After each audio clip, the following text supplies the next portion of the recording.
I got there early. They got there a half hour late. There were three of them, two boys and a girl, Karen, Jeff, and Jeff. They all apologized at great length about how they had lost track of time. They told me how bad they felt, how they hoped it hadn't been an inconvenience. That's the thing about Ondines, just how unbelievably sorry they say they are about everything. Whether they ever actually mean it or not is a matter of some debate. After the pleasantries, it emerged they weren't going to talk about the Ondines at all. Instead, in typical cornerless style, they were going to limit themselves to gossiping about the other courts, and who was feuding with whom, all the high school cliquishness again. I begged them for specifics. Can you at least give me an overview of the politics of the empires? I finally asked in exasperation. They glanced at one another for a moment, and then the older Jeff broke into a sad smile. Oh, of course, sorry. It's just that, well, Meat wouldn't understand, echoed Karen and the other Jeff at once. But we'll try to tell you in the form of a story, added Jeff Jr. And so, each took turns telling me a story, a parable, of how the courts relate to one another and to all the other bizarre subcultures of this world of wonders we live in. Don't blame me if it doesn't make sense. Blame the kids who blink too much and rub their eyes.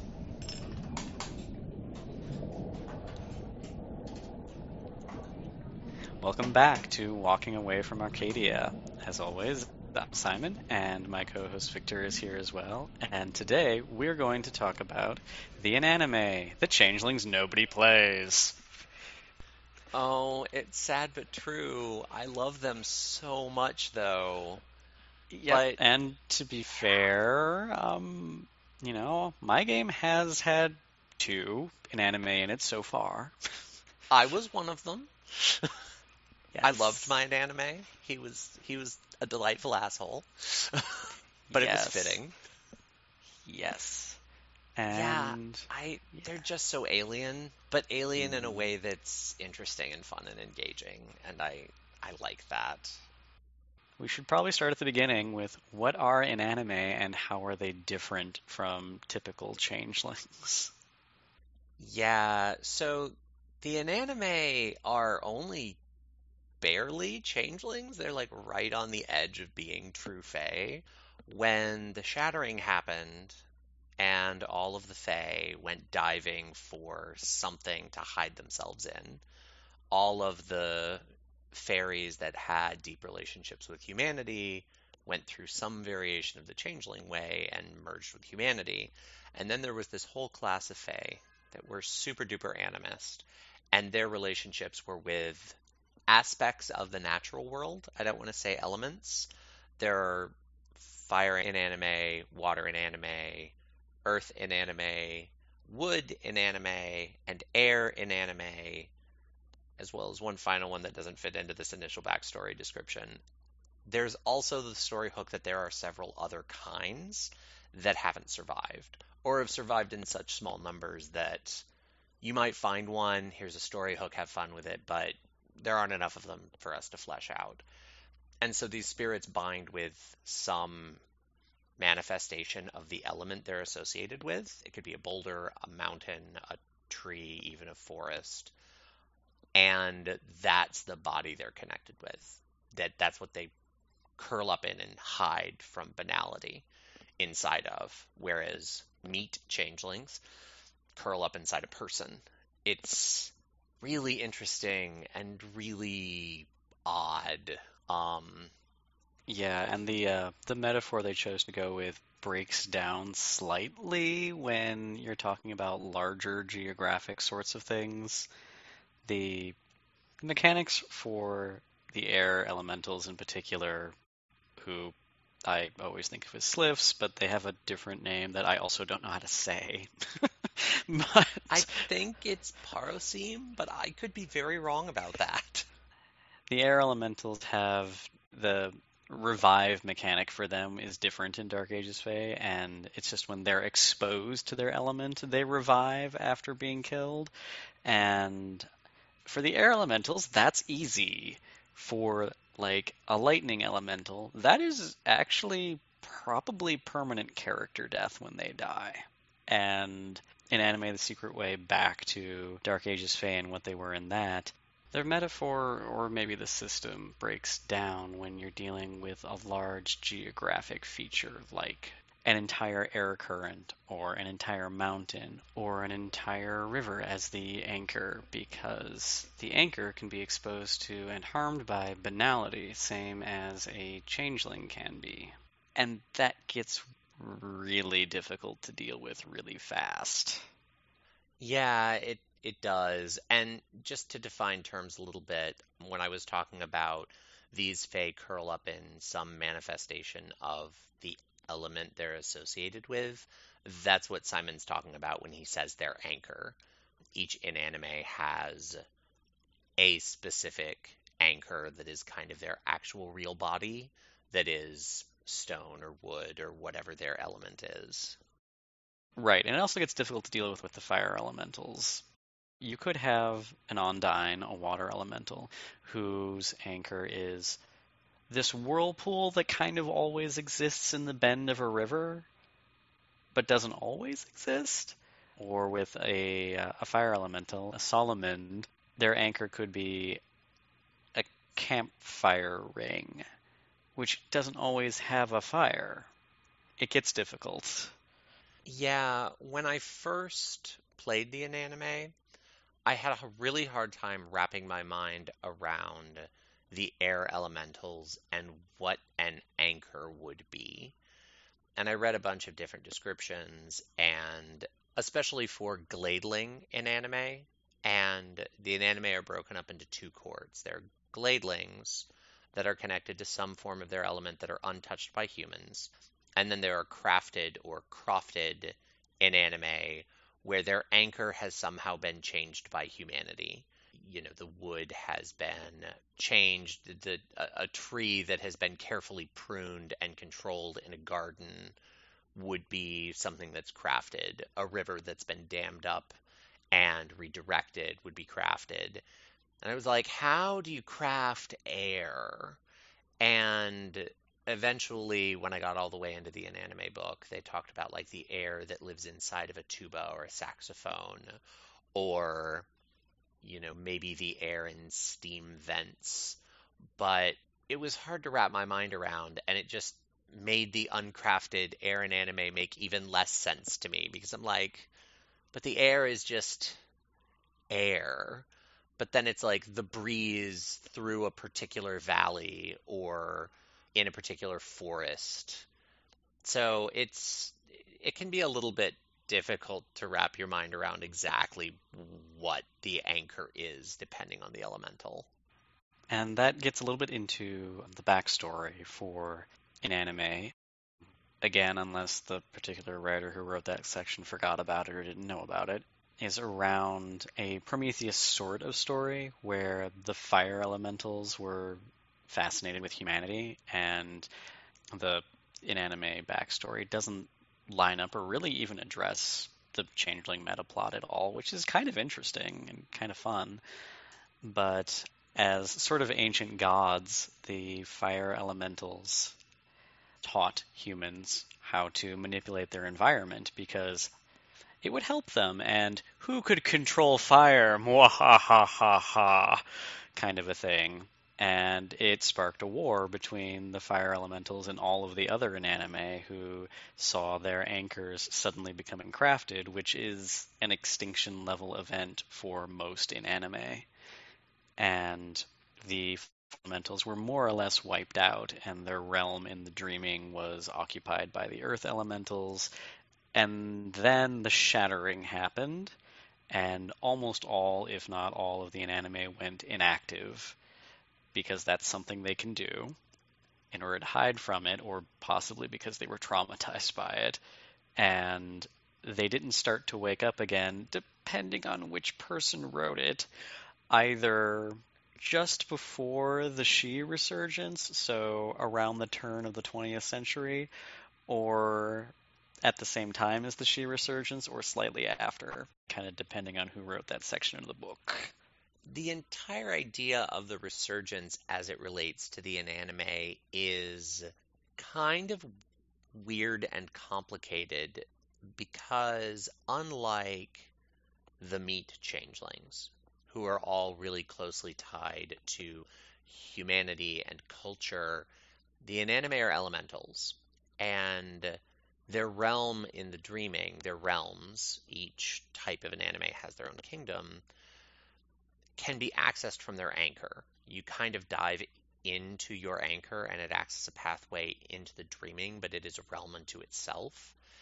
And they describe that each anchor connects to the kingdom. So the kingdom of air can be accessed from any air anchor. The kingdom of fire can be accessed from any fire anchor. But the thing that gets complicated is there's fire in China, Japan, India. There's, stone and water and trees in all of those places.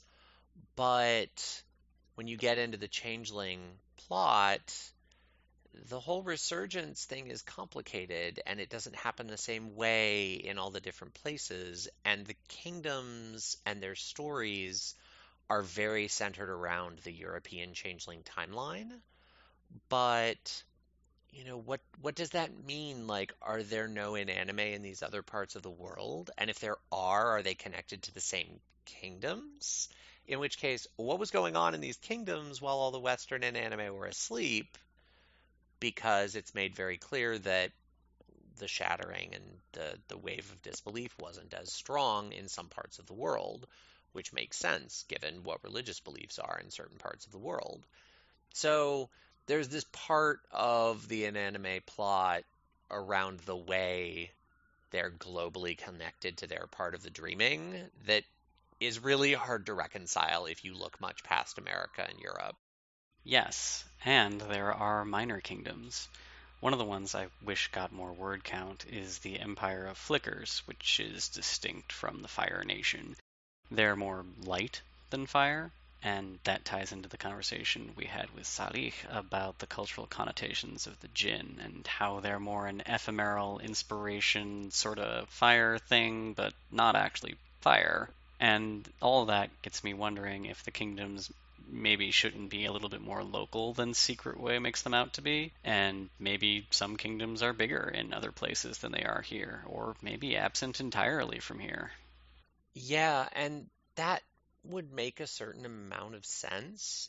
The Empire of Flickers is also described as being not just about light, but about like TV and images and there's artificial light like lamps and lights and the lights on a theater stage, but there's also all of these moving images we bring into our life. And there's a pretty strong indication that the Empire of Flickers overlapped the internet and all of these other very modern media constructs that we were creating. And that was a really interesting idea. The other more modern faction of Inanimate, at least of the ones that get named in Inanimate, are the mannequins, who I have trouble thinking of as anything other than dolls because mannequins are creepy as shit. They are cast as kind of a entirely modern phenomenon, specifically referring to mannequins and dolls in modern department stores. Things made of plastics. And I don't know if it was ever quite what was intended by that, but given that they're all thought of as crafted, there's no mention of a Gladeling doll or mannequin, even though There is actually one reference in The Secret Way that I read recently, but it is so bizarre. It does say that if there is some natural formation that happens to look like a human, then it can be an uncrafted mannequin, but nothing is ever done with that name drop. It's like two sentences, and I don't know what narrative purpose it serves. and I think that kind of ties into the inconsistent nature as to what a court is for an anime. Sometimes, like in the mechanical rules, the game says changing courts is almost always going to invoke death because you may not survive the touch of human hands to become crafted. And how do you become uncrafted at all is kind of left completely open. It may not be possible. And then occasionally, like in the Kith descriptions, they drop something like with the Sliffs, they're pretty evenly split between both courts, and some of them flip, which doesn't make a whole lot of sense given the rule they made for that. Yeah, I mean, it's never called out. The one way that I could see going from crafted back to gladeling is if your anchor is destroyed, you become unmoored, and you have a period of time where you're a true fae wandering around in the world, and you will die very quickly. But if you can find something to anchor yourself to again, there is a slim chance that you can survive that experience. And I suppose that if you had a crafted anchor that was destroyed and you found an uncrafted anchor to reconnect yourself to, you could become a gladeling again, but there is an incredibly high risk of just absolute undoing, no return undoing. And so I cannot imagine that happening with any frequency. Right. So the Inanimae, in a real way, are really their anchors or the spirits tied to their anchors. And they interact with the world through what the game calls a husk, but I prefer to think of it as a facade because husk is kind of a weird word. But from their element, they craft this thing that resembles a human being, much like a mannequin. And different Inanimae have a different level of facility with this power. Some create very realistic facades that can pass as human as long as there isn't like a medical level analysis. And others get the shape and silhouette right, but if somebody looks at you from anything like a close distance, you're going to invoke banality pretty fast. Yeah, and that's something that reinforces for me that the Inanimate are kind of almost true fae, is that dynamic of you've been seen for what you are, take banality, is something that happened to all the fae in Dark Ages. In modern Changeling, I think strong disbelief on the part of a mortal and the mists coming in can act as a banality trigger if it's really intense, because it is being rejected for what you are, but it's not the same kind of absolute terms that the Inanimate run into, because you really have to be doing something pretty extravagant to be seen as a meat changeling. Whereas the Inanimate can just be, oh, that human made their awareness check and they can see that your eyes are unmoving stone and that is wigging them out, you know? So they're a lot more exposed in that respect. They get a lot closer to that dynamic that the Firstborn had, where they didn't have a disguise, and if they had any what were called greater features, they automatically invoked disbelief if they weren't actively hiding themselves, either by disguising themselves as more normal-looking human beings, or using the Fey equivalent of obfuscate to get people to not look at them at all. The Inanimae have a similar sort of thing going on where you can kind of get around having a shitty facade if you use slivers to disguise yourself, and I think there was one that had a disguise power in it. But that's an active use of glamour, and that's really expensive in the modern period. The humans had chosen to live at the base of a mountain, and yet they were surprised when the mountain fell. Elizabeth watched from a hilltop. Her eyes gleamed like a cat's, and she wiped fresh cream from her mouth as the mountains sang to her. They sang of loss, time, and the beauty of warming and cooling over the months. Elizabeth belonged to the spring court, so she could appreciate the moment where cold ended and warmth began better than other fae. She crouched low in the shadows of a great willow tree and watched the people of the village. She might have felt sorry for them, But fate was fate. The mountains were singing, and Elzabeth had an oath to fulfill. Of course, the humans didn't remember the oath. They remembered to leave cream out for Elzabeth, but not always. Other villages were better about that. They remembered to place iron at the door to keep out trolls and other feral sprites. But lately they began using the iron to shoe their horses and other such barbarism. Elzabeth heard the song of the mountain telling her that the humans had broken an oath, and so she sang back. Her small body hardened, her eyes changing from gold to green to black. Her hair solidified into strands of fine stone, and powdered rock fell from her mouth and ears. She reached up and then slammed her tiny fist into the ground, taking control of her power over the earth and rock, and unleashing it. Somewhere up on the mountaintop, a boulder worked itself loose from its moorings. Maybe it would have fallen the next day, or the next year, but it would have fallen, and so Elzabeth didn't feel guilty about pushing it. The humans had promised to stop mining when they reached the black glass, but it had taken them generations to reach it. Some of them felt the oath then. Some of them had seen that dark shimmer from the rocks and wanted to stop. But most of them didn't.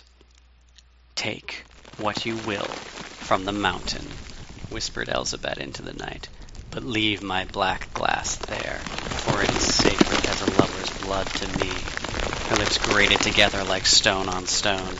The unleashing was nearly complete. "Take the black glass, and take the rest of the mountain as well."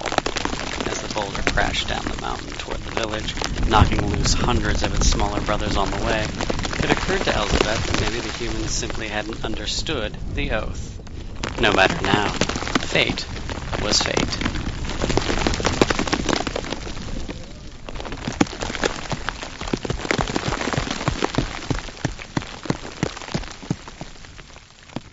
The Inanimae, with the exception of the mannequins, cannot use arts because they're completely different fairy creatures.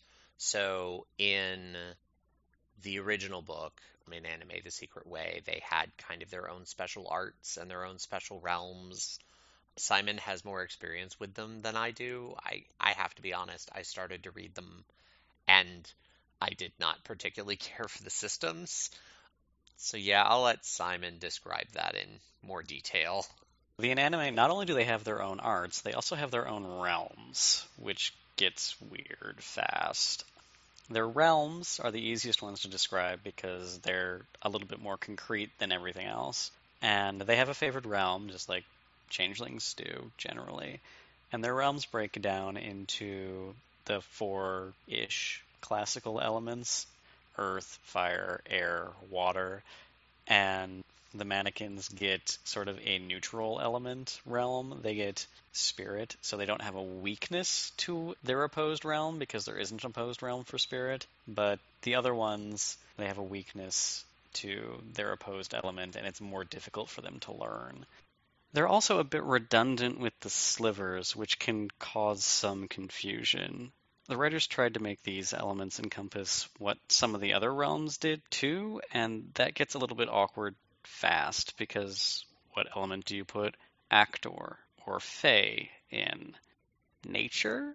Maybe? But they don't.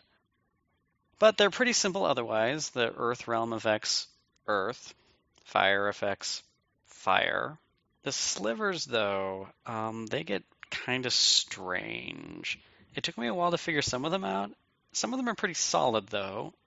Petros is a pretty solid example of a decently built power set. The only thing in it that's weird is a higher level power in it called Stasis, which reads like an invocation of banality, which is just kind of thematically strange for Changeling. And then the Kubera get Vertige. Vertige duplicates some of the primal powers. They get a version of Willow Whisper. Then there's the Ondine Sliver, Aquis. And it's kind of a bad collection of puns. They get Aura Viewing, Time Control, and Friction Control powers. Friction Control, I'll give them. That kind of makes sense. Water's a lubricant, sort of. The only thing I can justify time control with is somebody thought, oh, the flow of time. That would be clever. Let's use that. It's kind of everything I hate about the old primal power. Those descriptions were all from the original book, Inanimae: The Secret Way. And when C20 came out, they decided to go a completely different route with Inanimate magic. And the slivers still exist-ish, but they can only be unleashed. You cannot do cantrips with slivers in C20, which creates a number of systematic problems. But instead of getting levels, each sliver has like a one paragraph description of the sorts of things that fall into its domain. You still purchase levels of them, but the levels really just serve as your dice pool for helping to keep control of the unleashing. And they have a couple other things. When you learn the slivers, they give you almost like extra birthrights for knowing the sliver, which is kind of cool. And that was also in The Secret Way. It's weird. I kind of understand why they did it because it was very evident in C20 that they wanted to avoid having a lot of duplicate powers, and the slivers were incredibly duplicative because they had to be, because they were all the Inanimae could purchase. Aside from mannequins, they don't have any sliver ban or advantage, but the flip side of that is they can learn arts. Now, it's incredibly expensive because they have to learn realms to go with the arts, and they don't get any starting realm points. Just getting your mannequin up to the point where they will be able to do anything meaningful with their arts is incredibly expensive. But there it is, they can do it. It's kind of a big advantage, especially in C20, because they're the only ones that can even do cantrips. But before, the slivers for the rest of the Inanimae, they had to duplicate a bunch of powers. Oh, well, we have to put a healing power somewhere. Oh, well, we have to put a major damaging power somewhere. Oh, well, we want an anime to be able to Willow Whisper because, of course, it makes sense that they would talk to the natural world. And so it just ended up being really awkward. And bringing up the mannequin's relationship with the slivers and the realms gets us into talking about the way all of the phyla interact with those things. The slivers and the realms are all tied together into the favored and opposed system that they built around the phyla. I think here would be a good place to go into the different Inanimae phyla. Victor, do you have a favorite phyla? I do have a favorite phyla. My favorite phyla are unquestionably the Parasemes. I don't know why I love them so much, but they just seem especially capricious, and I tend to play a lot of capricious characters. I also kind of like them because it's hard for me to imagine exactly what their husks look like. How do they do things? They seem a little ineffable. And I know for a lot of players, oh, I can't wrap my mind around this would normally be a deterrent. That's totally an attraction for me. If I have to like struggle and fight and work to like figure my character out over the life of the character, then that keeps me engaged. There's a reason I usually storytell and I don't usually play. Um, but yeah, I love the Parasemes. I think they're a lot of fun. And the Parasemes are the air phyla. They represent the wind and the sky. They're kind of jerk-ass piskies. They really are. They're fantastic. I also love piskies, actually. So that explains a lot. Probably my second favorite, also because kind of the jerk-ass element, is I love salamanders. They're jerks in a very different way from the Parasemes. They're kind of jerks in the I don't actually understand how any of this works, and so you have no idea how I'm going to behave. I love the salamander in the opening art to Secret Way. He totally just grabbed me. What's your favorite phyla?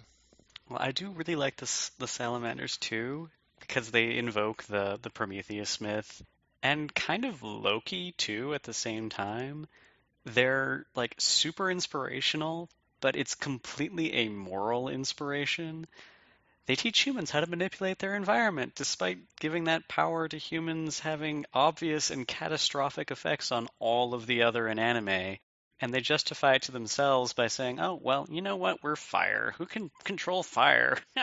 I especially love that story because if you go back and really look at the whole mythos of the world of darkness, humans gaining the ability to weave was probably the single most terrible thing to happen ever.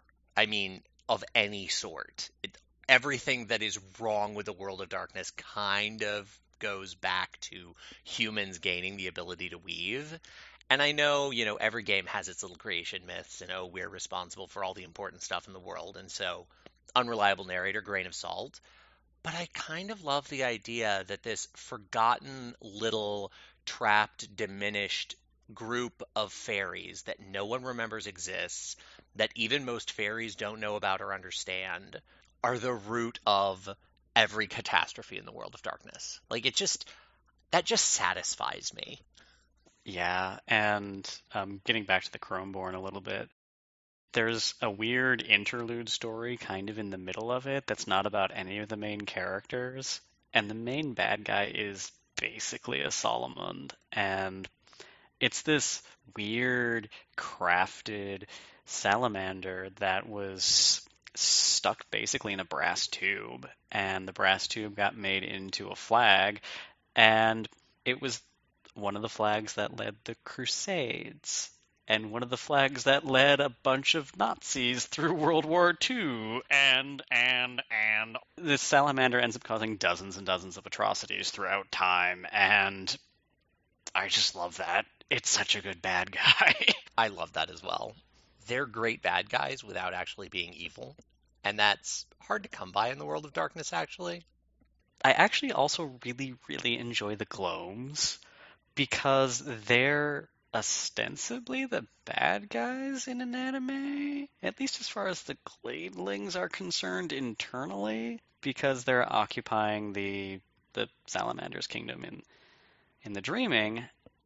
But they're the weirdest bad guys ever. They're philosophers who rarely decide to act. Like, Well, and I didn't necessarily read them as bad guys. I sort of read them as corrupt good guys. Like, they took action against the salamanders, which was justified. Then they went way past justified action, but they aren't doing anything to any of the other Gladelings. I didn't read any story about there being a risk of their autocratic, sort of authoritative approach to the salamanders spreading, because they're not human. They aren't lured by power. They don't care about power. They're just, once they make a decision, they commit to it totally. And like Earth, they don't move. They're just stubborn. I sort of read their whole thing with the salamanders as just an expression of what happens when just like the total archetypical ridiculousness of an element is applied to a political situation that needs adaptability. They're completely incapable of adapting without an event as dramatic as what the salamanders did initially that pissed them off, and that's just not going to happen again. So that's kind of how I read them as opposed to as villains. yeah, I can see that. The other thing I really, really like about them, especially in the context of the occupation of the Fire Kingdom, because everything was okay until the Earth Kingdom attacked, is, especially in this part of the world that I live in, a huge part of my state is basically dormant volcano. Like, this state is built on the corpse of a fire elemental, and it turned into Earth. I can't look at the politics of the Inanimae game without thinking of that and thinking how much the Earth Elementals benefited from the Fire Kingdom basically stopping existing. Well, that's actually really fascinating. I love that idea because that is sort of the arc of our world. It used to be much more geologically active. There used to be more volcanoes. There used to be all of these other elements. And, it's easy to look at the Gloam's action against the fire elementals and be like, oh, they're villains. They're, autocratic dictators. And then step back and think, but what would happen if the fire elementals retook their kingdom? What would happen if, Yellowstone woke up again? It's a really interesting story. I think, especially given that White Wolf, with their new edition, has said they really want to engage with not, okay, here's the end of the world, we're done, but instead go back to right before they ended everything and say, all right, now we're going to live in the end times. Full disclosure, I personally am not super engaged by that concept generally for a whole edition, but they kind of have implied they're going that direction. And this is one area that I actually would love them to tap because I feel like the Inanimae have a lot of potential in that area and they're so often forgotten about. Inanimae did have a hook about global warming being caused by all the kingdoms being thrown out of whack and out of balance with each other. I'll just drop one more thing about the Gloams, then I'll shut up about them. Their weakness is hilarious. Their husks all weigh way more than they logically could, so they interact with the world as if they weighed a couple of tons, which is comedic gold to me. That is kind of amazing. The other thing that stands out to me, you mentioned how the fifth level Earth sliver was stasis. That is, I believe, now the fifth level of winter. And I think that's really interesting because in the secret way, the Gloams are associated with the winter solstice. But they don't get winter in C20. So there's this narrative link to them. There's this narrative link between them and the winter solstice. This power that used to be part of their sliver is now in the winter art, but they don't get access to the winter art. I Yeah, and the Nunahi also, their winter camp is also tied to stone and stasis. So that's a theme somebody's drawing out. I don't understand it, but it's there. And then the next phyla are the Undines, or for some reason they think it's pronounced Undines. I guess I don't want to argue that, but they're the water elementals, and they're all really kind of the clearest evocation of what I think the theme of the game is, based on the source myths they went with. Undine, obviously. They're all it's a cluster of stories. There's the story of Unda, there's the Little Mermaid, there's the Rusalka. All of these are stories about things that aren't human coming into relationship with humans, often to disastrous effect. Yeah, and if I recall correctly, in the original write-up of the Undines, I'm just going to pronounce it Undine because I think it sounds better. Aren't they listed as the phyla that is most concerned with the heart question? Of all the Inanimae, the Undines phylum is best suited to concern itself with the heart riddles and other matters of the human soul. And the heart riddles or the heart question is this thing that I want some definition around. Like, they don't need to tell me what it is. If it's intentionally unreliable narrator, I can get behind that. But I want more hooks. Like, I want more negative space and fake outs and something to give it a little bit of shape. Because I really, for the life of me, don't know exactly what that is. I've been thinking about that a lot, and I like the idea that the heart question is this like philosophical point for the Inanimae that all revolves around, why are we doing this? Why are we bothering with husks? Why are we interacting with humans? Why can't we stop? Yeah, and that's fascinating, especially when you get in and look at all the systems around husks and what losing a husk does to an inanimate, and that they have this identity, this anthropomorphic identity that they just can't get away from. But why? Like, what is so special about human shape other than you need it to make it a viable role-playing character? In the world, what does it matter? And especially given how shifting water is, air feels more dynamic, but air air just almost isn't contained enough to evoke shape to begin with, whereas water becomes what it's in, and it becomes this distilled, solidified, perceivable thing in a way that air doesn't, and yet it's always changing. And so, maybe it's not quite as unshaped and dynamic as the Paraseems, but the Undines just evoke shape so much more that it seems more dramatic. And so I do kind of like the idea that they're the ones who are like, why are we doing this? especially with the way the world of darkness generally treats water spirits. It's no kinder to the Undines than it is to any of the other water creatures. Their frailty gives them some kind of physical deformity. I feel like it's very much related to the Miyazaki sort of thing in Spirited Away, where you have that big evil smelling thing coming into the spirit day spa and nobody wants to deal with it, and then it turns out it was just a polluted river spirit. I feel like it's that point again. Even though, Little Mermaid, Rusalka, Unda all had similar sorts of things going on. I think they kind of cranked that one up a little bit, and I think they did a good job with it.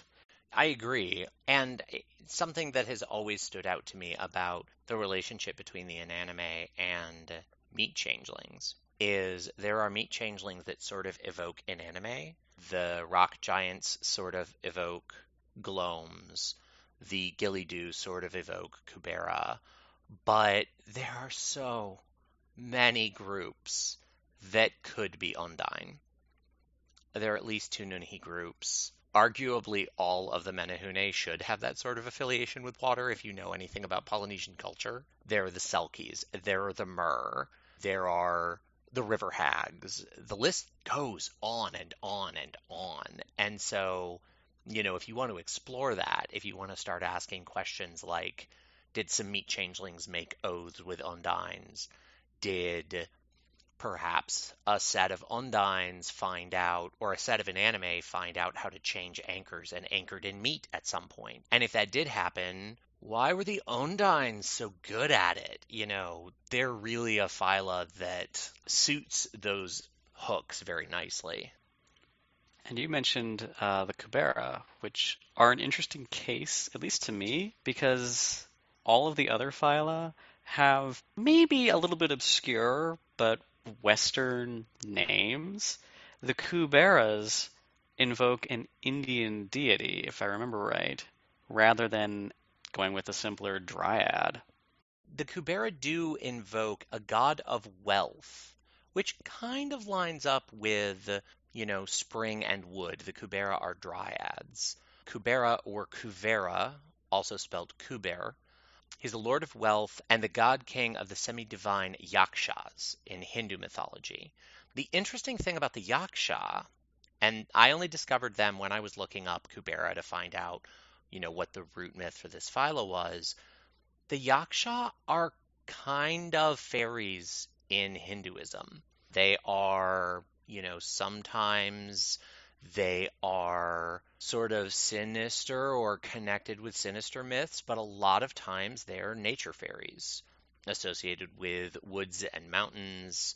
And I just find it very interesting that we've never really gotten many Indian myths.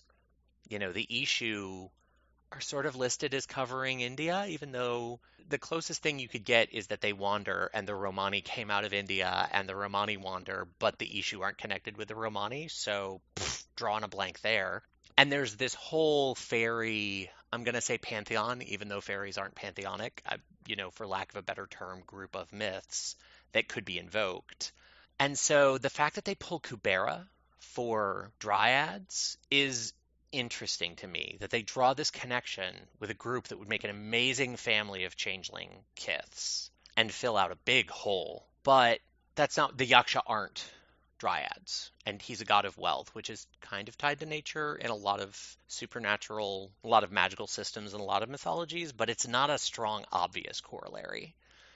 So I'm not quite sure why they invoked that term for dryads. The link there is their birthright. They have the ability to inspire fertility in many forms, including that of the mind. I recently learned about the Aspera, which are another class of Hindu and Buddhist creatures that are also very Fae-like. They have both negative and positive aspects. They're all women. They're enticing spirits of air sent to inspire or distract mortals. So one of the stories I read involved an Aspera being sent to stop a guru from achieving an attainment of enlightenment that would allow him to challenge the gods. she came down and did so. And he did not achieve his destiny because of that. But he had a really good time not achieving his destiny. And then there's the connection in Graceful Wicked Masks, which I get they were trying to evoke a all cultures and simultaneously no culture thing going on by using cultural elements from lots of places. I don't think they succeeded with Wicked Masks, but they tried. And the Fae in that are all Rakshas, which are another Indian thing. They're demons, if I remember right. Yeah, the Rakshasa, mythological being in Hindu mythology, they were called man-eaters. They were really just awful, consuming, demonic destroyers of existence. The fact that they're sometimes connected to, more benign, well, they're sometimes connected with beings that are sometimes benign and sometimes evil is kind of interesting. They make an appearance in the Rig Veda. I didn't understand the Raksha connection, the random Indian association, until I looked up the Rakshasa, which I got to again through Kubera, but it makes sense. I understood the connection after I read up on them a little bit. The last phyla is a little unusual, and they are the dolls or mannequins. They aren't really like the other four phyla in that the other four phyla are all elementals. The mannequins are an elemental spirit that has just taken far too much form. They end up in some sort of inanimate entity that looks human. And so it's innately alien and not human, but it kind of has more of a human identity. Their major advantage is that they can learn and utilize meat changeling arts and learn their realms. They're supposed to be really kind of unsettling and unnerving. They're really an invocation of all of those mannequins coming to life and doing terrible things in department store stories. They're an interesting phyla. My headcanon for them has been that they're hive organisms. They're all elementals from an oil deposit, or from a clay field, or from the things we make dolls and toys out of. And that thing was the original elemental spirit, and they're all invocations of that same spirit, which makes them creepier to me anyway. It does kind of make them creepier. It also ties them back to the Unshaped really nicely. I think you get some amazing stories there about like the clay soldiers that are protecting the Forbidden City, or, there are a lot of amazing doll ghost stories out of Japan. The cursed doll maker who makes porcelain dolls and gets all of his porcelain from a clay deposit near his house, and he lives on cursed land because of some atrocity that happened there years ago, and it's still tainted by whatever sin was committed, which then wraps it up into human sin, which is a very, Japanese trope. But like I can see this story playing out, all of these dolls being connected because they all came from this same tainted elemental source. I feel like the mannequins have the most potential to just be straight up World of Darkness horror in all of Inanimae. The mannequins have a lot of potential for that. I agree. They're the ones that are written most obviously to be the bad guys, especially with the crafted versus the gladeling dichotomy the game tries to set up, because they're the ones who are mostly crafted.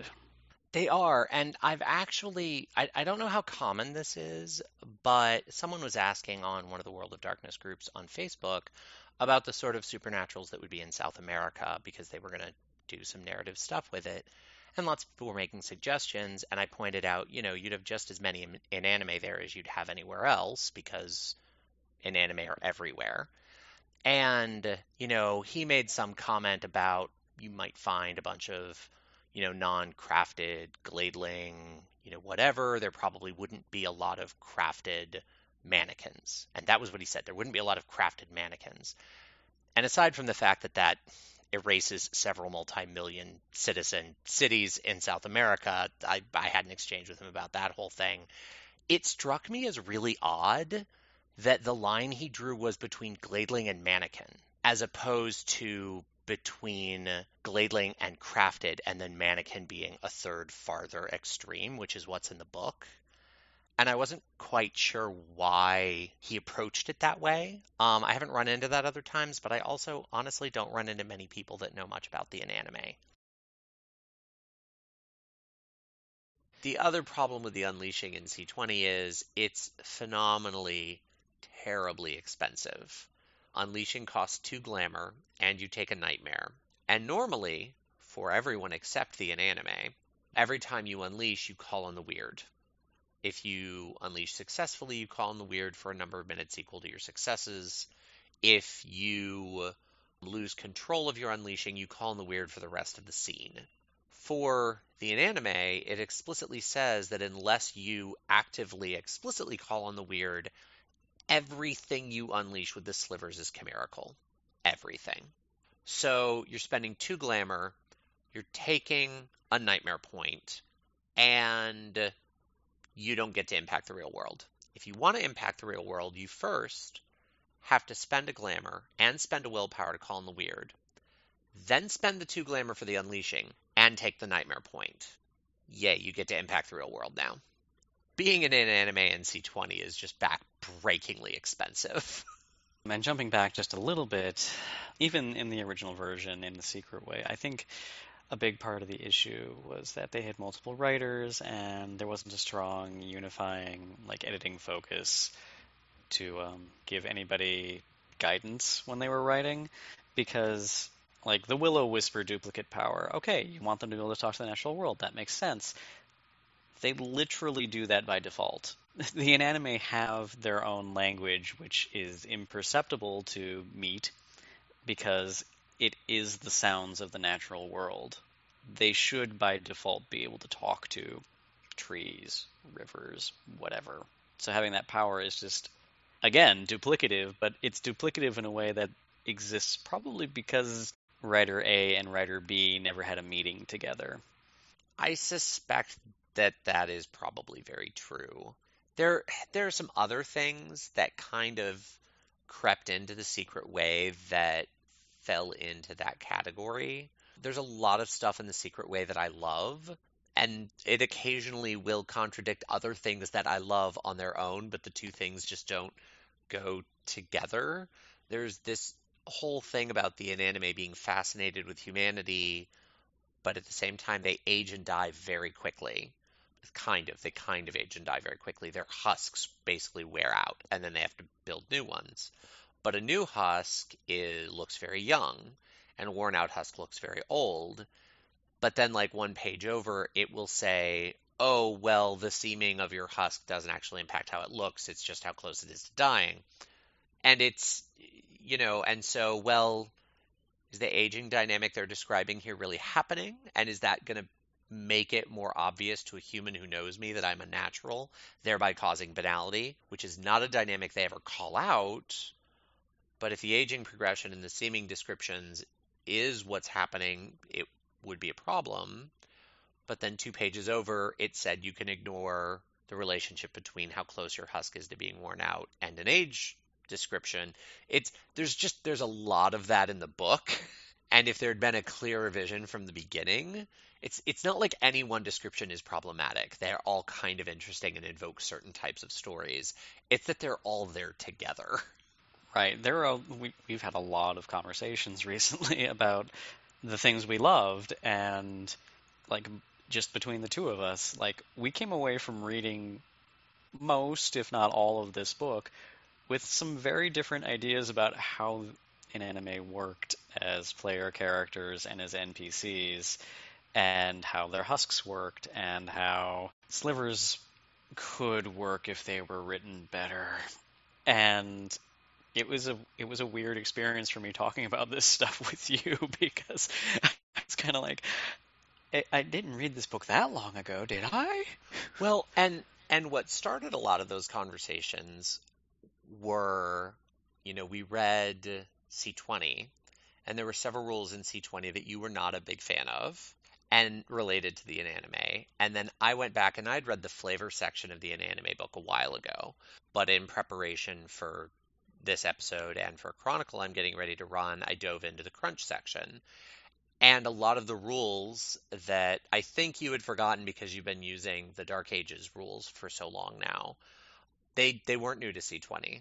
You know, a lot of the things like I forget what it is, but you age like a year every week that you're in a husk, and then you age extra years when you take banality. I mean, husks wear out crazy fast.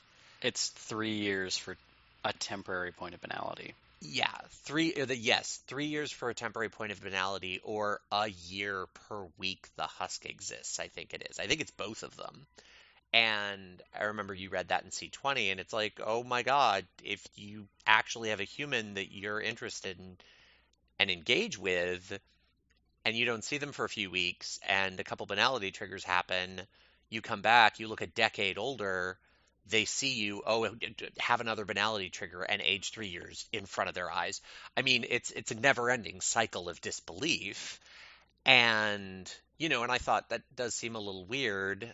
To me, I didn't see the Inanimae interacting with humans as much as Simon did, but I did think that that rule seemed a little intense, and I wasn't quite sure why they added it in C20, and then I was reading through the rules in Secret Way. That's exactly what's in Secret Way. But you had completely forgotten that, again, I think because you've been using the Dark Ages rules.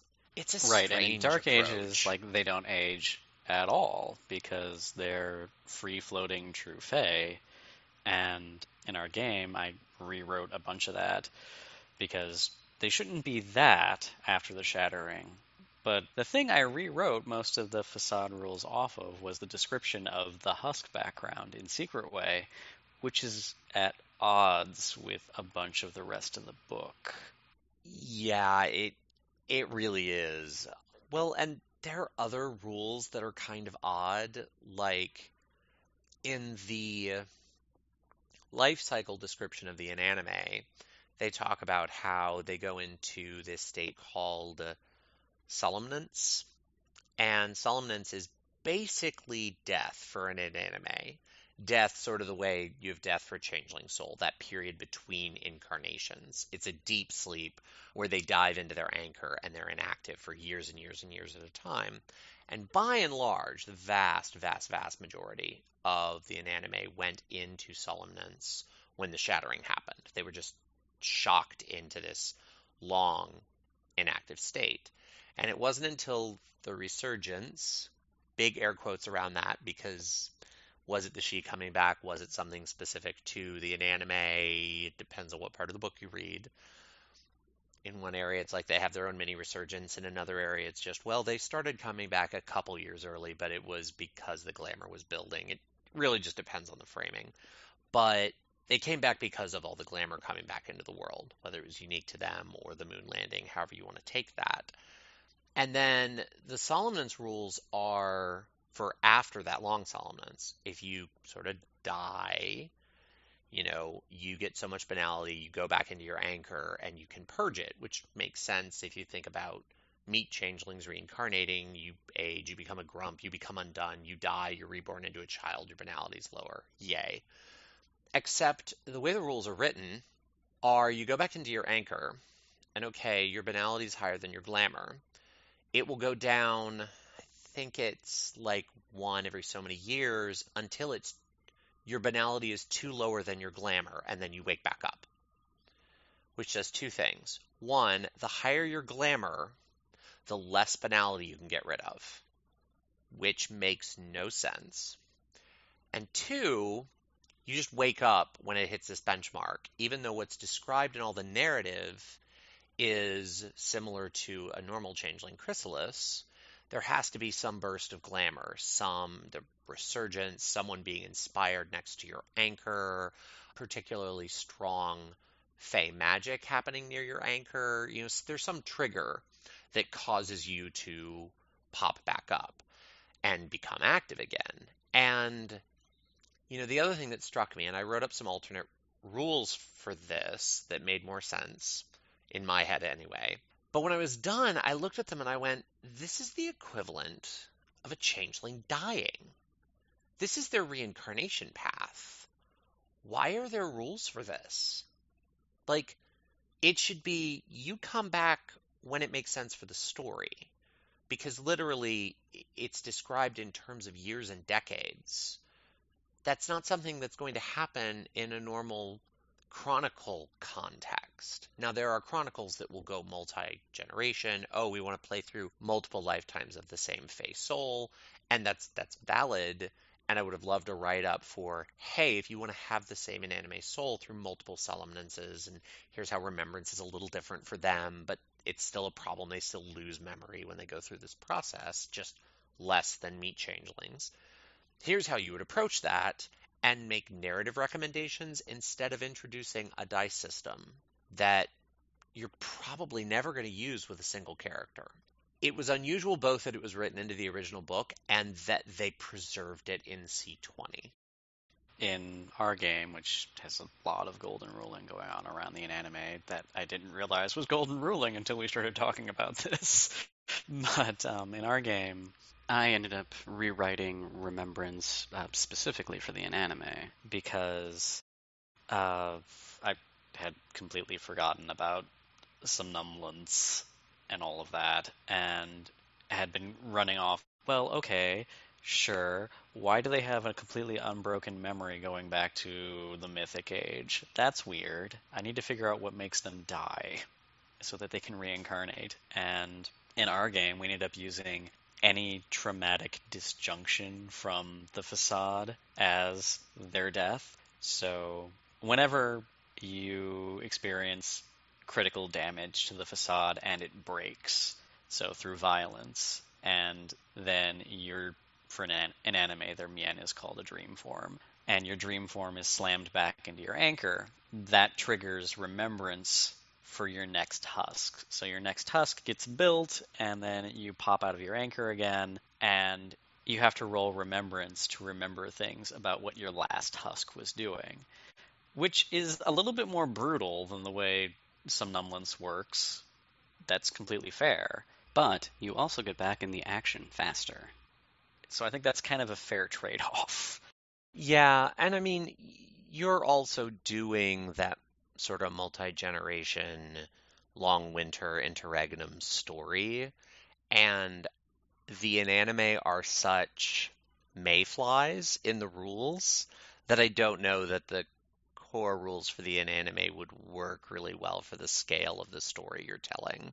No, and like to get around their whole aging banality thing. I mean, the husk is completely artificial. The Inanimae makes it, and the husk background reflects how good they are at it.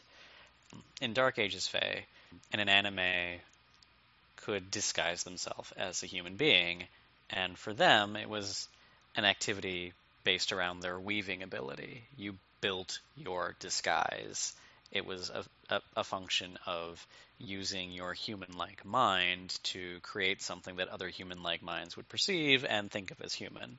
And that makes sense to me, especially since the Inanimae are kind of coming at it from the other angle than the Firstborn, where the Firstborn are, we are alien, and that's all we are, and that's all we're ever going to be, ha-ha.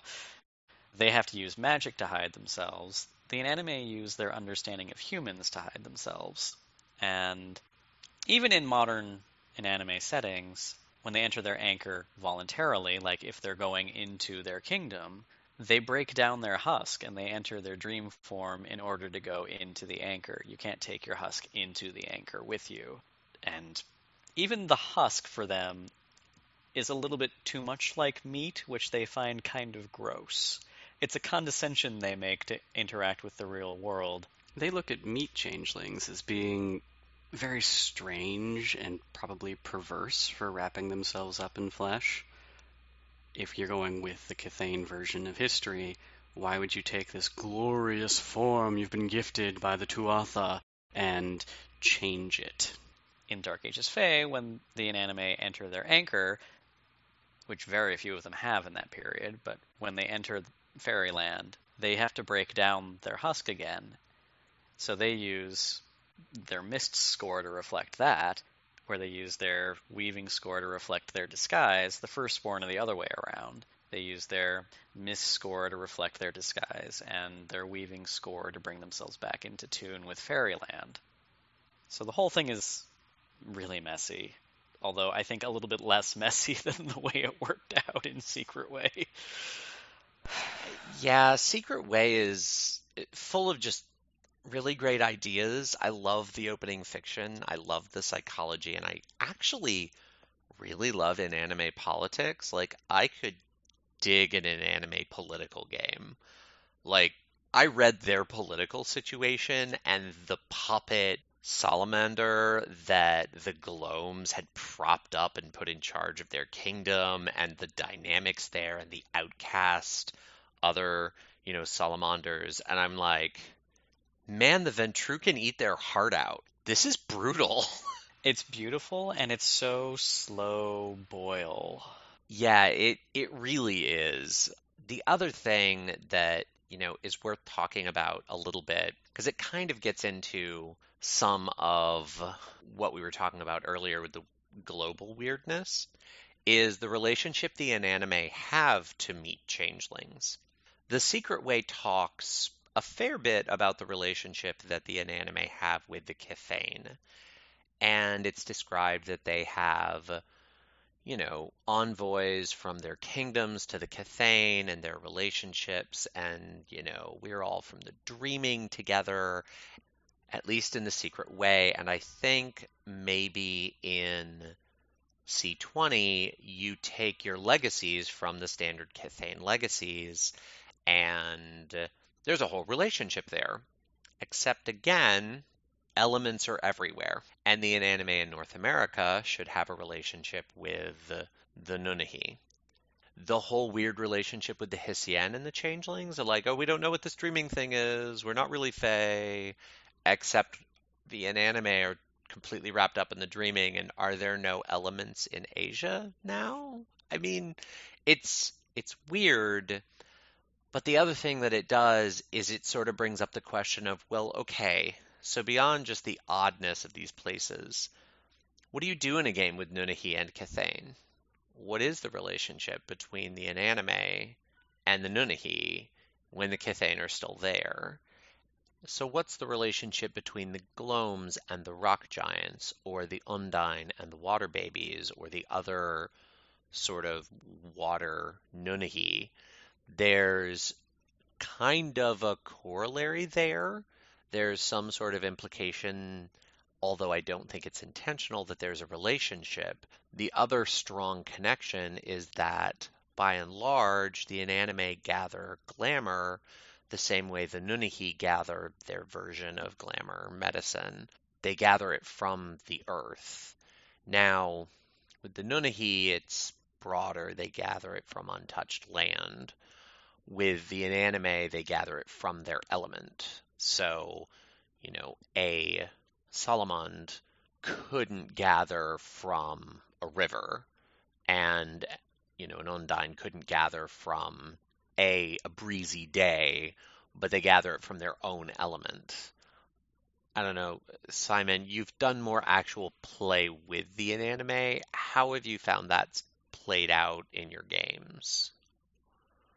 Oddly. Especially as written, the Inanimae can draw glamour from their anchor at very low difficulties, which is, it opens some really interesting and honestly kind of brokenly exploitable mechanics for the crafted, because, most gladelings, their anchors are large or sort of abstract and intangible and can't be carried. You can't move a river around. You can move around the river, but you can't move the river, really. You can't move a mountain around. You end up with them doing more like the Nunnehi gathering method, where you're taking from a representation of your element, if not your anchor itself. And I might be remembering this wrong, but I think they can actually draw from things that aren't their element. It's just slightly impossible. It's not rules impossible. Yeah, so in C20, and I think they refined this a little bit, there's harvesting. And harvesting, I think, is basically the equivalent of musing, in that you can sort of take a little bit of glamour off the top. The difficulty, if you're taking from your anchor, is your banality. If it's almost the exact same substance as your anchor, but it's not actually your anchor, it's your banality plus one. Vaguely similar substance, same empire, banality plus three. And an inanimate object from a different empire is banality plus four. You have to revert to your true self and connect with the fabric of the empire's element in some way. The contact has to be uninterrupted for an hour before the roll is made. It's an unusual system because it's basically like, I've got some time to kill in my anchor. I guess I can get some glamour. It just makes glamour feel less precious than it is for other changelings. It seems strange, especially comparing it to the Nunnehi. And in the original book, The Secret Way, they directly relate the glamour harvesting method to the way the Nunnehi gather glamour. But with the Nunnehi, it's super rare. But with the Inanimae, they seem to have a lot of access to it, which, I don't know, it seems unusual to me. It just seems kind of strange. As written, anyway, the Inanimae can also muse humans in the presence of their anchor. Anybody with a good survival instinct would not do. Even a dreamer introducing them to your anchor invites banality in a way you can't fight. The way it was described in The Secret Way, it almost sounded more like an accidental thing. Like if a dreamer became inspired in the presence of your anchor, yay, you can get some side glamour. But it wasn't really described in terms of the kind of active inspiration that meat changelings do. And so that felt weird to me. It's not something you could go out and choose to do. I mean, I suppose you could, like, as your husk, go out and, like, bring a dreamer back to your anchor. But again, that it isn't the way it was described, and that gets into no Inanimae would do that. It's way too risky. It gets back to what kind of a game are you trying to run issues, because if you're running a dreaming game rather than a Cathane game or a Nunnehi game or the like 3 people out there who probably run Cien games. If you want these things to come across as valid player choices, all of the harvesting systems need to be reworked at least a little bit, because the Nunnehi get screwed. And the Inanimae have an easier time of it than the Nunnehi do, but it's unless you're playing right next to their anchor or they have a portable anchor, they're having a rough time of it too compared to the Cathane. And in our game, we ended up having to rework the whole thing because it was just the systemic preference for Cathane made it really hard to play anything else.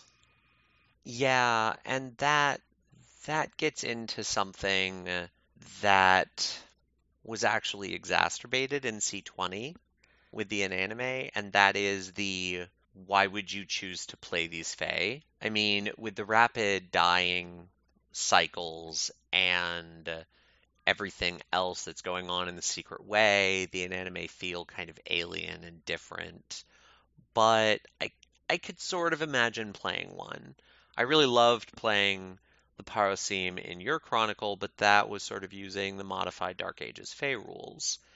But in C20, the unleashing rules are so brutal, and similar to the Solemnance rules, I wrote up some tweaks to the unleashing rules. I didn't sort of gut it completely and try to go back to structured slivers. I just went, okay, what's the intent here? Can I kind of suss that out? And it's fixable. I don't love the unleashing only dynamic, but you can make it work. But as written, you have very little control. If you use magic as often as a changeling does, you're going to be in bedlam very quickly because you're picking up so much nightmare, which is also weird because the Inanimae were described as being resistant to bedlam in The Secret Way, and now they're super Right. susceptible to it. Right, and in C20, their whole "we're resistant to Bedlam" thing is reduced to, well, they don't get madness from being in the dreaming, which, okay, but again, what kind of a game are you trying to run? Because they don't have a way to navigate the dreaming outside of their kingdoms. They can unleash with their slivers to create portals into the near dreaming, but then they run into the trouble of, well, where did you end up, and is there a silver path there? And I don't really, I don't strongly believe that an anime would take a bunch of meat changelings into their kingdom or even their anchor, really. It seems likely to invite the accusation from other anime that you're a traitor. Yeah, it really does, given the politics of the Inanimae and the division between the Crofted and the Gladelings, which is also kind of a weird dynamic because that, oh, you have been sullied, you've been touched by human hands, and so you're wrong. That division between the untouched, pristine, perfect, and the shaped by humans is a very sort of Western cultural concept when you get into cultures that have, I'll say, a less antagonistic relationship with the natural world than a lot of cultures with European origins have, then that division makes less sense. And that segues into a part of the anime game that's not super well defined. What is an anchor? Mechanically, this becomes important when an anime become untethered, or if their anchor becomes crafted, or there are a couple of really important situations in the game that need to know what a potential anchor looks like. And the only place that was really particularly well defined as a potential anchor was balefires. And even then, those only for the salamanders. Especially in the interregnum period we're playing, freeholds are extremely rare, and an anchor is functionally a freehold for at least one changeling for the anime. But you run into weird problems that weren't considered when the anime were written, because even meat changelings, if they eat things from the dreaming, they should be able to recover glamour that way. So, what's in an anchor? Like, what's in a kingdom? Is a kingdom just like a strange fairy tale representation of the element? Is it potentially like livable for a meat changeling? Would they find food there? It's all kind of vague. One of the things we ended up golden ruling in to make the game more playable for everyone, but in anime in particular, is the idea of a wellspring. Places that are close to the dreaming, even though the shattering happened. These places have a functional banality of more than 0, but less than 1, and they produce dross every season relevant to the thing that makes them special. So, for example, a forest that's a wellspring might produce berries, herbs, nuts, moss, leaves, bark. These things could be dross in different seasons. A spring that is a wellspring might produce water that caught the reflection of a lunar eclipse or some kind of celestial syzygy. These could be their dross. Or a wellspring that's a sea or a beach might produce beach glass or tumbled stones or jewelry basically that are dross. And all these places are easier for Ninihi and Inanimae to draw glamour out of. And these places are potential anchors for the Inanimae in our game. Because that's something that was never really addressed in the canon. What does an unoccupied anchor look like? And defining what an anchor that isn't occupied looks like and acts like is important if you have a player who's playing an anime and gets untethered. Yeah, and it's interesting in a world where glamour is so precious and so limited. The Inanimae and the fact that they all have their own kind of personal little wellspring of glamour would be very coveted. And it creates some potentially very antagonistic dynamics beyond just the, oh, disdainful, we don't like meat, you end up with some really juicy potential for fights over resources, and especially the Shadow Court, or particularly sort of ugly, unseelie groups going in and really victimizing the Inanimae. There's a lot of pretty brutal story there that I could see becoming sort of an inverse wellspring, a wellspring of banality, because there's also a lot of potential there for banality triggers and, oh, I'm victimizing you to take your glamour, but oh, I'm damaging part of the dreaming doing it. The human story there gets really tricky too in our game. We're coming up on a point where the city is growing out to the anchor of one of the Inanimae NPCs we've been using. And what do? These are people's houses. These are, the places human beings exist. They're also killing the Inanimae.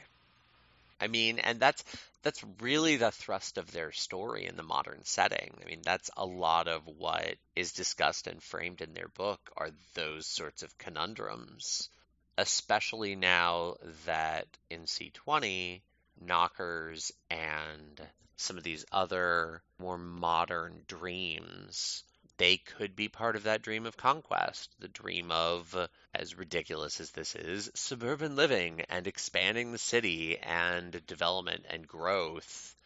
And those aren't framed as being as banal as they used to be, potentially not banal at all, but you're literally wiping out huge swaths of creatures of the dreaming. And so that needs to have repercussions, whether they're just political repercussions in the Inanimae fighting back, or repercussions directly from the dreaming. I'm really looking forward to putting the problem to the players and seeing what they decide to do. I think I know where they're going to go with it, because they tend to go full Captain Planet pretty quick. But it'll be interesting because it's a historic development, one that actually took place. So it could provoke a pretty bad backlash if they aren't subtle about how they fight back against it. I mean, something that I'm hoping to do in my upcoming chronicle is I have my game set in Asheville, North Carolina, and Asheville is very close to the eastern band of the Cherokee, and I want there to be a major Nunahee influence, but also a very major Cathane influence, because Asheville would have a huge Cathane influence. And I want to have both of those groups strongly allied with the group of Inanimae for different reasons. I found various organizations in Asheville where that would make sense for the Cathane, but I want to kind of get into that play of the stress of the politics, not just that are presented in the canon already, but of Inanimae that have chosen to have some sort of relationship with meat, but different meat.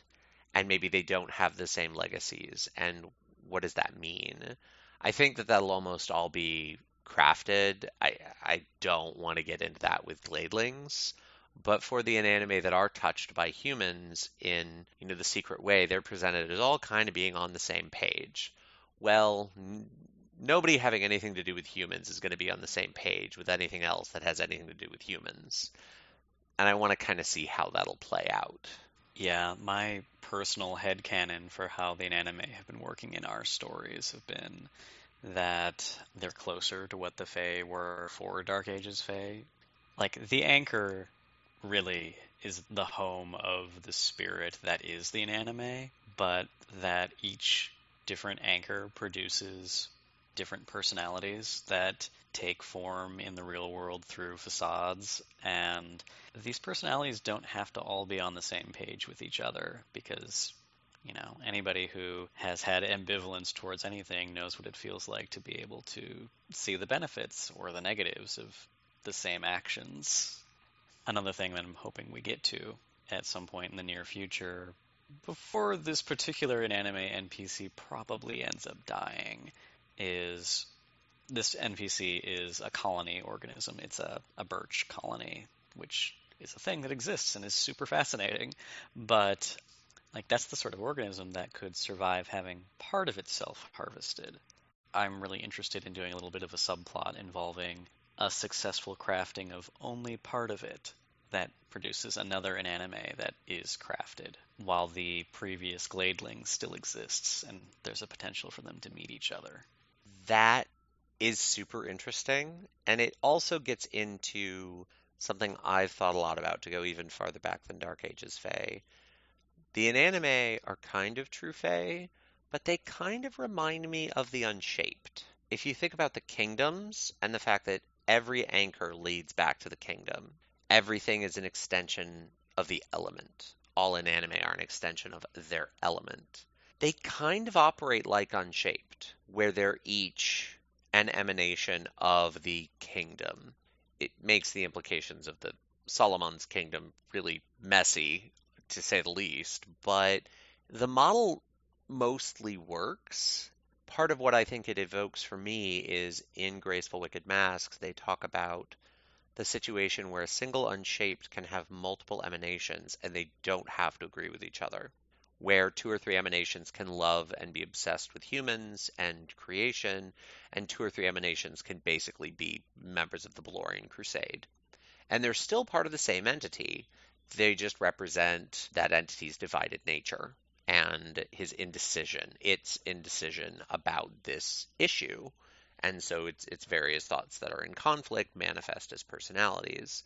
And thinking about the Inanimae that way is really interesting. And when they talk about the other kingdoms that may have been lost, but maybe there are a few representatives left of, it really continues to reflect that. And it makes the division between the crafted and the uncrafted more of a bit of violence because we are all still one, but we're not. And so I like that you're finding a way to take what is a big, messy cosmological, I guess I could look at the kingdoms that way concept and make it more obvious and accessible to players through no, this is a birch colony. This is an organism. Because that's so much easier to grasp in the context of a story. And so I really like how you're tapping that. The other thing related to this approach that I'm using is also getting back to the Inanimae having their own language that is mostly incomprehensible to meet. Inanimae have names for themselves in their own language. That makes sense. Like, that's the way everything else operates. But how do you translate, sound that water falling down this sort of a rock makes into English or whatever language? And the thing in my own head, it hasn't actually come out in the game yet because nobody's really been interested in looking into it, is that the Inanimae that I use as NPCs are complicated and, like, their different facades, although serial in every case so far, have had different names for themselves, but nobody's asked. And these names are all kind of short poems describing the thing they think they are. So, for example, using large geographic phenomenon as a source for an Inanimae, you can end up with even Inanimae of different kingdoms coming from the same anchor, because you could have a mountain. That's the anchor. You could have a facade that's generated by the refractions of dawn in the dew on the leaves on the mountain. You could have a facade that's generated by the flint at the heart of the mountain. You could have a facade that's generated by the river running down from the top of the mountain. All of those would be different people, and they would have different personalities, at least in my mind. No, that totally makes sense. It also gets into the messiness of what is identity. In the unshaped model of the mountain is the unshaped, and all these various things are its emanations. But the river is also an emanation of river. It's an emanation of Undine.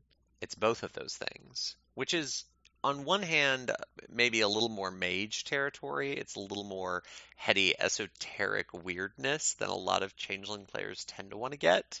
I still find it really fascinating.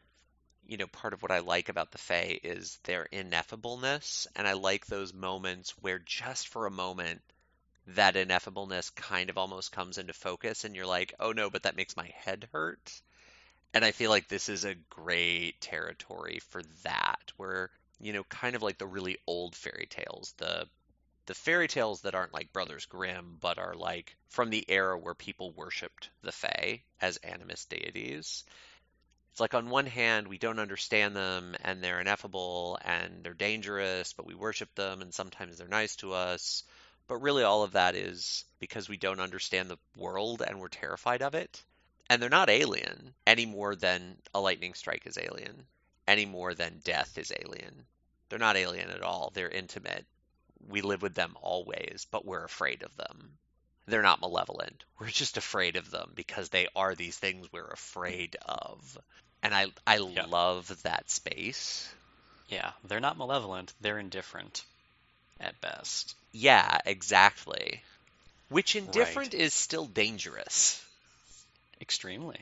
Indifferent humans are dangerous to me. Valid. Very, very valid.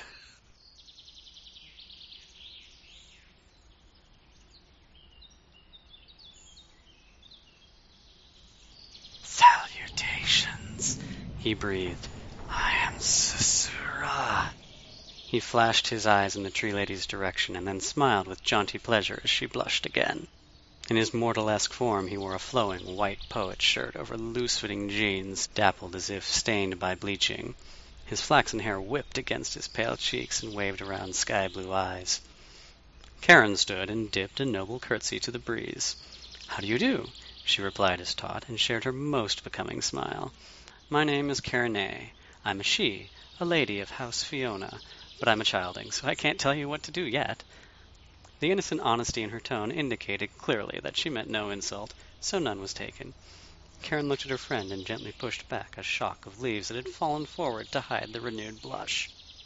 "This is my friend, Tree Lady," Karen introduced. "She doesn't talk." Susura's eyebrows floated upward, and his head tilted to view the Tree Lady from a different angle. "She doesn't talk, but I heard you both singing. That was why I decided to breeze by." With a sad shake of her head, Karen replied, "No, she rustles and taps and makes pretty sounds, but she doesn't talk." Her childlike acceptance of the fact seemed complete. "I talk," the Tree Lady murmured, "but she never listens."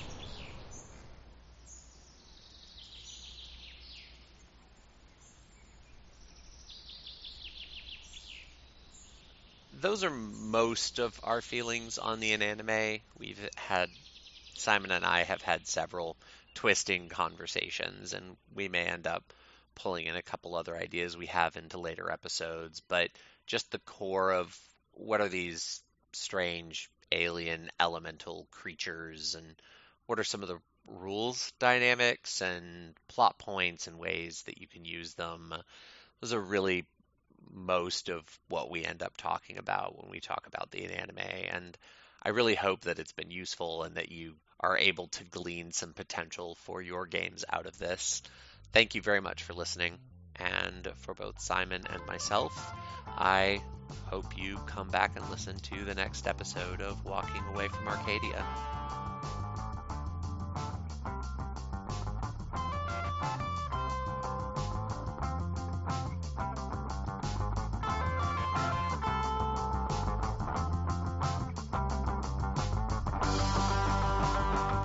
The readings from this conversation were from Inanimae: The Secret Way and Dark Ages Fae.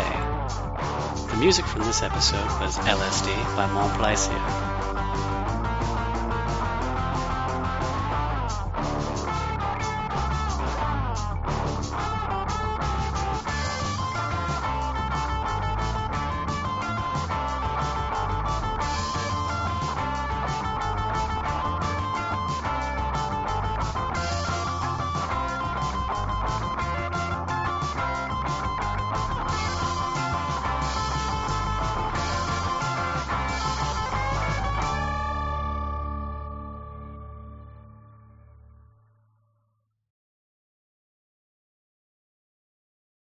Today's poorly explained echo.